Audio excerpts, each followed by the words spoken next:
The heavy mist hung low over the turbulent waters of the Tsushima Strait in the early hours of May 27, 1905. Aboard the Japanese auxiliary cruiser Shinano Maru, the crew strained their eyes against the gray gloom of the dawn, searching for any sign of movement. Suddenly, a massive shape emerged from the fog, followed by the faint glow of lights in the distance which betrayed the presence of the enemy. It was the hospital ship Oriol, trailing the massive Russian Baltic Fleet, which had traveled halfway around the world to reach this point. This chance sighting broke the silence and signaled the beginning of a confrontation that would alter the course of global history forever. The wireless operator frantically tapped out a message that the enemy had been spotted. The stakes could not have been higher for the Empire of Japan or the Russian Empire as they stood on the precipice of total war. For Russia, a victory was essential to break the Japanese blockade of Port Arthur and restore the crumbling prestige of the Tsar, Nicholas II. Defeat would mean the humiliation of a major European power by an Asian nation and likely spark revolution at home. For Japan, this was a fight for national survival against a colossus that threatened their very existence and sovereignty in the region. If the Russian fleet reached the port of Vladivostok, they could cut off Japanese supply lines to the mainland and strangle the Imperial Army fighting in Manchuria. The entire war hinged on this single naval engagement. Standing calmly on the open bridge of the battleship Mikasa was the man upon whom the fate of Japan rested. Admiral Togo Heihachiro was a disciplined and stoic warrior who had studied naval science in Britain and possessed a keen tactical mind. He was known as the Nelson of the East and commanded the absolute loyalty and respect of his sailors and officers. Togo had spent months preparing his fleet for this exact moment, drilling his gunners relentlessly and refining his formations. He knew that the Russian fleet was exhausted and demoralized, but he also knew they possessed powerful modern battleships. With his sword at his side and binoculars in hand, Admiral Togo peered into the mist, waiting for the moment to unleash his fury. The question that haunted every sailor on both sides was whether the weary Russian fleet could survive a trap set by the fresh Japanese forces. The Russian 2nd Pacific Squadron had sailed over 18,000 miles on a journey that had been plagued by misfortune and mechanical failures. Their ships were fouled with marine growth that slowed their speed, and their decks were stacked high with coal that made them unstable. Could the sheer firepower of their Borodino-class battleships overcome the speed and discipline of the Japanese combined fleet? The world watched with bated breath as the two armadas closed the distance in the rough seas. The outcome of this clash would decide the future of naval warfare and the balance of power in the Pacific. The answer came with thunderous violence as the Japanese fleet executed a daring maneuver that would become legendary in naval history. Admiral Togo ordered a risky turn that allowed his ships to cross the path of the Russian column and bring all their guns to bear. The immediate aftermath was a scene of absolute devastation as Japanese shells rained down on the leading Russian ships with terrifying accuracy. Within hours, the pride of the Russian Navy was reduced to burning wrecks sinking beneath the waves of the Sea of Japan. This was not just a defeat, but a total annihilation that signaled the rise of Japan as a great power. The victory at Tsushima destroyed the myth of European invincibility and heralded a new era. To understand how this tragedy unfolded, we must look back to the desperate decision made by Tsar Nicholas II in St. Petersburg. The war in the Far East was going poorly for Russia, and the Pacific Squadron had been trapped by the Japanese Navy. The Tsar decided to form the 2nd Pacific Squadron from the Baltic Fleet and send it on an unprecedented voyage around the world. It was a gamble of epic proportions that required moving a massive armada without friendly ports or reliable coaling stations. The command was given to Vice Admiral Zinovy Rozhestvensky, a man of fierce temper and imposing stature. He was tasked with an impossible mission to save the empire from humiliation, but he carried a deep sense of foreboding. The fleet departed the Baltic Sea in October 1904 amidst an atmosphere of gloom and paranoia. Rumors were rampant that Japanese torpedo boats were hiding in the North Sea, waiting to ambush the Russian ships. This paranoia led to the infamous Dogger Bank incident, where the nervous Russian gunners opened fire on a fleet of British fishing trawlers. The incident caused a diplomatic crisis that nearly brought Great Britain into the war against Russia. The British Royal Navy shadowed the Russian fleet for weeks, creating immense stress for Rozhestvensky and his crew. The voyage had begun with a blunder that alienated world opinion and revealed the poor training of the Russian sailors. As the fleet sailed south along the coast of Africa, the conditions on board the ships began to deteriorate rapidly. The heat was suffocating for the crews who were accustomed to the cold climate of the Baltic region. Ventilation was poor and the cold dust coated every surface and filled the lungs of the sailors. Mechanical breakdowns were frequent, forcing the fleet to stop for repairs in the middle of the ocean. The morale of the men plummeted as they realized the magnitude of the journey ahead of them. Discipline began to crack and Rozhestvensky had to use harsh measures to maintain order among the ranks. They were sailing into a living hell with no respite in sight. The stopover in Madagascar was a particularly trying time for the Russian fleet as they waited for reinforcements to arrive. For 2 long months, the ship sat idle in the tropical heat, while disease and boredom took their toll. The sailors engaged in gambling and drinking, while the officers tried to procure supplies from the reluctant French colonial authorities. It was here that they received the devastating news that Port Arthur had fallen to the Japanese army. The original mission of the fleet was now obsolete, but the orders from St. Petersburg remained unchanged. They were to proceed to Vladivostok and engage the Japanese Navy in a decisive battle. The fleet was sailing toward a destination that offered no salvation. The journey across the Indian Ocean was a logistical nightmare that tested the endurance of every ship and sailor. The fleet had to conduct dangerous coaling operations at sea, transferring tons of coal from transport ships in rough waters. The sheer weight of the coal overloaded the battleships, pushing their armor belts below the water line and making them vulnerable. The ships were slow and unresponsive, and the engines were pushed to their breaking point. Rozhestvensky drove his men relentlessly, knowing that time was running out and the Japanese were waiting. The admiral suffered from nervous exhaustion, but refused to relinquish command. He was determined to lead his doomed armada to the Far East regardless of the cost. By the time the Russian fleet reached the South China Sea, they were a shadow of a fighting force. The hulls were covered in barnacles and seaweed, which significantly reduced their top speed and maneuverability. The crews were physically exhausted and mentally drained from 7 months of confinement and hard labor. In contrast, the Japanese combined fleet was resting in safe harbors, conducting gunnery drills and maintenance. Admiral Togo had kept his ships in peak condition, and his crews were highly motivated to defend their homeland. The disparity between the two forces was not just in material, but in spirit and preparation. The stage was being set for a slaughter. Admiral Togo faced a critical decision regarding which route the Russians would take to reach Vladivostok. There were 3 possible straits that Rozhestvensky could choose, but Togo believed he would take the shortest route through Tsushima. The Tsushima Strait was the most direct path, but it was also the most dangerous as it passed close to Japanese naval bases. Togo wagered that the exhausted Russians would not have the coal or the energy to take the longer route around Japan.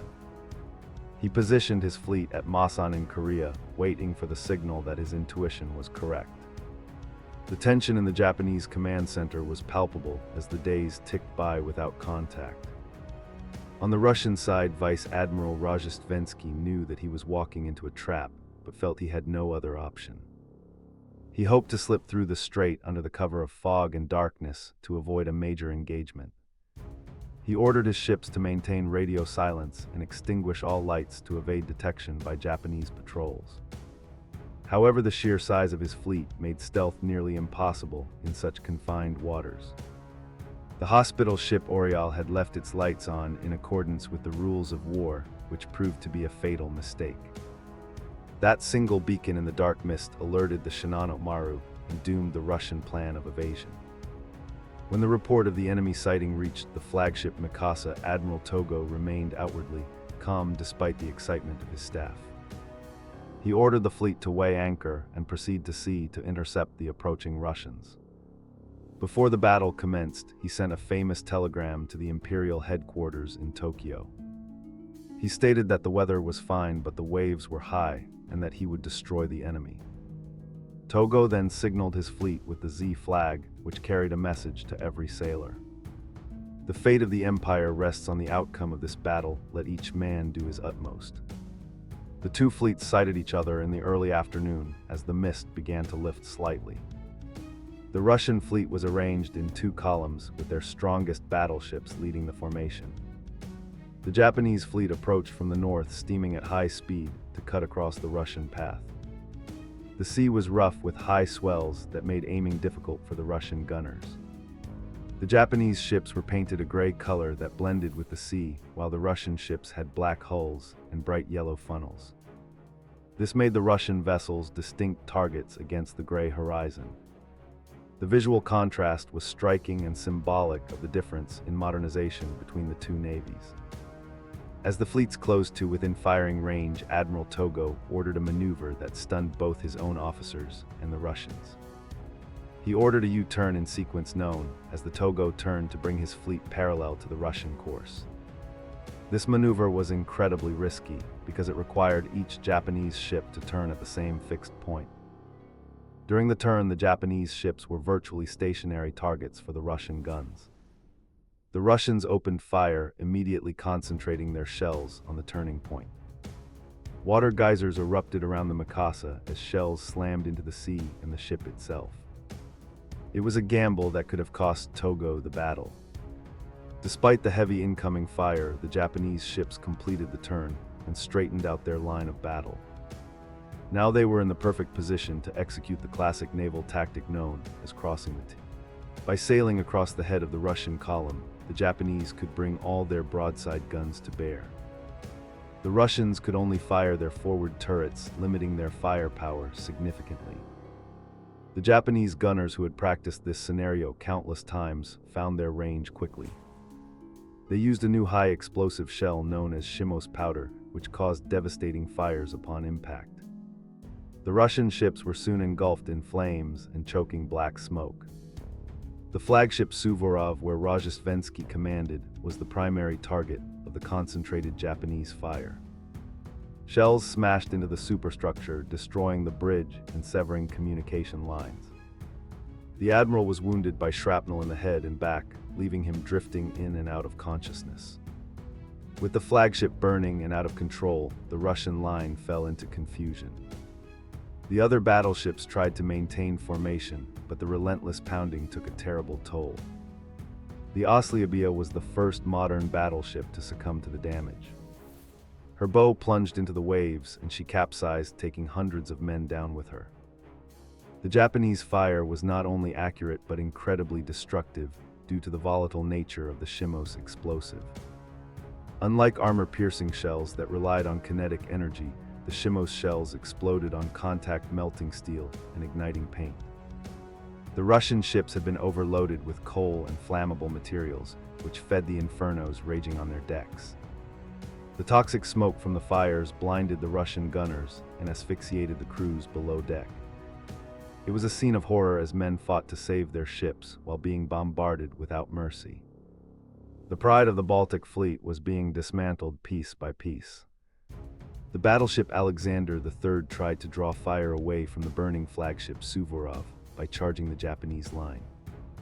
It was a heroic act of sacrifice that bought a few moments of respite for the other Russian ships.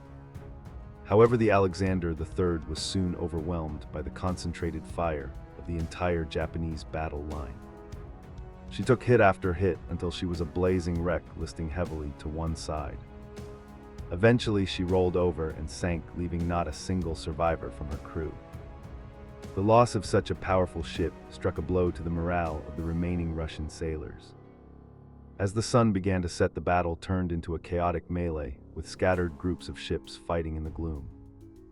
The Borodino, another of the modern Russian battleships, was the next to face the wrath of the Japanese guns. A shell from the battleship Fuji struck the magazine of the Borodino, causing a catastrophic explosion. A massive column of smoke and fire rose into the sky as the ship disintegrated instantly. Within seconds, the Borodino vanished beneath the waves, taking her entire crew to the bottom. The destruction was so sudden that the Japanese observers were stunned by the violence of the explosion. With the Russian fleet in disarray and their command structure shattered, the surviving ships tried to flee north toward Vladivostok. Admiral Togo, however, was relentless and ordered his destroyers and torpedo boats to attack during the night. As darkness fell, the sea came alive with the small, fast Japanese vessels swarming around the wounded Russian giants. The Russians tried to use searchlights to spot the attackers, but this only gave away their positions. Torpedoes streaked through the water, striking the exhausted Russian ships that were already listing and burning. The night became a terrifying ordeal of explosions and screams in the dark. The Russian battleship Naval was struck by 4 torpedoes in rapid succession during the night attack. The ship capsized and sank quickly, leaving the crew struggling in the freezing water. Only 3 sailors from the Naval survived the ordeal to be rescued later.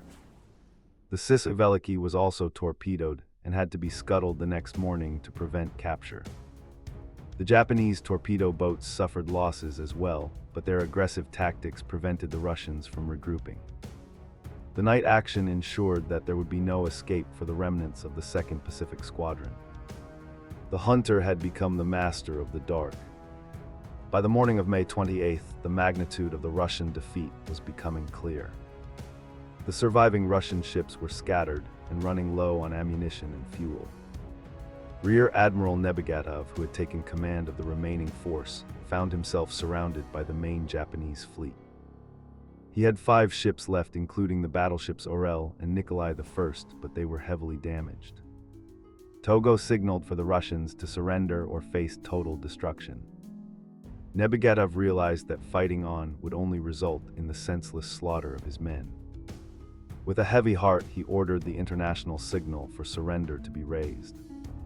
The surrender of Nebagatov was a humiliating moment for the Russian Imperial Navy, which had never before surrendered on the high seas. Japanese officers boarded the Russian ships to accept the capitulation and take the vessels as prizes. The Russian sailors were exhausted and demoralized, many of them weeping openly at the disgrace. Meanwhile, the wounded Vice Admiral Rozhestvensky was discovered on a destroyer where he had been transferred from the burning Suvorov. He was taken prisoner by the Japanese and treated with respect by Admiral Togo, who visited him in the hospital. The meeting between the 2 commanders was a poignant moment of chivalry amidst the carnage. The cruiser Izumrud refused to surrender and used its high speed to break through the Japanese cordon. The captain drove the ship hard in a desperate attempt to reach Vladivostok and save the honor of the fleet. However, in his haste and lack of navigation charts, he ran the ship aground in Vladimir Bay. The crew was forced to blow up their own ship to prevent it from falling into Japanese hands. The crew then made a perilous journey on foot to reach safety. It was a final act of defiance in a battle that had been a complete catastrophe for Russia. The cruiser Almaz and 2 destroyers were the only Russian ships to eventually reach Vladivostok out of the entire fleet. 3 other cruisers, including the Aurora, managed to escape south and were interned in Manila.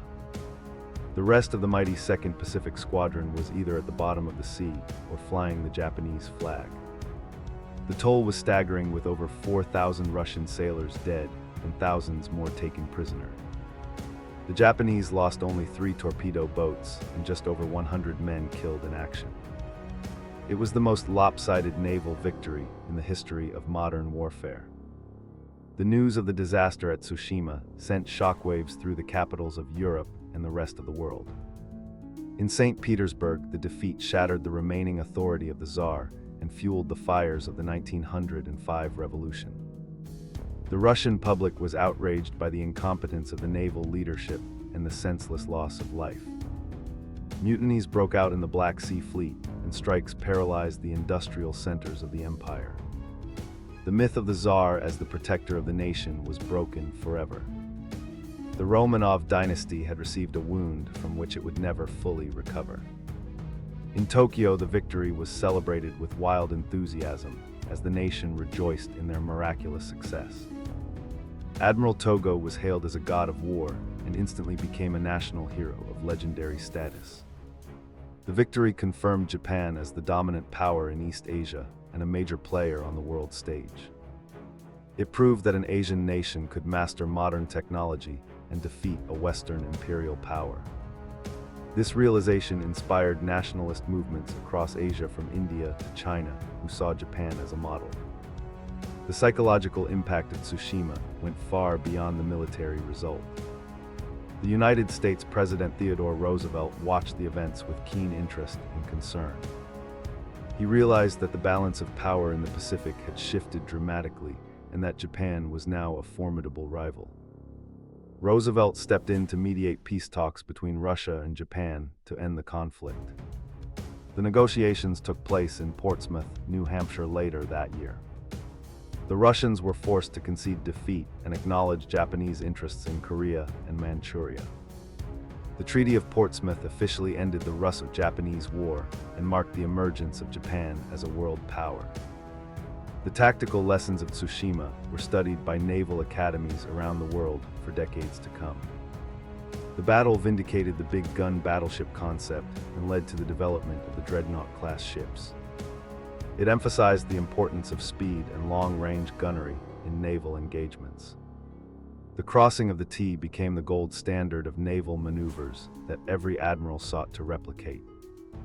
However, the overwhelming nature of the victory also bred a dangerous overconfidence in the Japanese military. They began to believe that spirit and aggressive tactics could overcome any material disadvantage. The captured Russian ships were repaired and commissioned into the Imperial Japanese Navy, serving for many years. The hospital ship Oriole, which had inadvertently signaled the Russian position, was renamed and used for training. The flagship Mikasa was preserved as a memorial ship and can still be visited today in Yokosuka. It stands as a silent witness to the carnage and glory of that fateful day in May. For the Russian Navy, the battle remained a scar on their history that was not spoken of for generations. It was a reminder of the consequences of hubris and poor preparation. The legacy of Admiral Togo Heihachiro endured long after his death, and he was often compared to Lord Nelson. His leadership style and tactical brilliance became the foundation of the Japanese naval doctrine. However, the obsession with seeking another decisive battle like Tsushima would eventually lead Japan to disaster in World War II. The belief that one great victory could decide a war blinded Japanese strategists to the realities of a prolonged conflict. Tsushima was a unique event that could not be easily repeated against a different adversary. The ghost of Tsushima haunted the Japanese Navy until its destruction in 1945. The Battle of Tsushima was the first and last time that two modern battleship fleets fought a decisive action to the finish. It was the climax of the era of the pre-dreadnought battleship and the ironclad navies. The images of the burning Russian ships and the disciplined Japanese lines remain etched in the annals of history. It was a clash of civilizations where the rising sun of Japan eclipsed the fading double-headed eagle of Russia. The waters of the Tsushima Strait hold the secrets of thousands of men who died for empires that no longer exist. In the grand tapestry of history, the Battle of Tsushima stands as a turning point that defined the 20th century. It marked the beginning of the end for the old European colonial order and the rise of new powers in the East. It demonstrated that technology and modernization were not the exclusive preserve of the West. The echoes of the guns fired on that misty day in 1905 still resonate in the geopolitics of today. As we look back on this monumental event, we are reminded of the fragility of power and the unpredictable nature of war. The sea keeps its dead, but history remembers the day the world changed forever.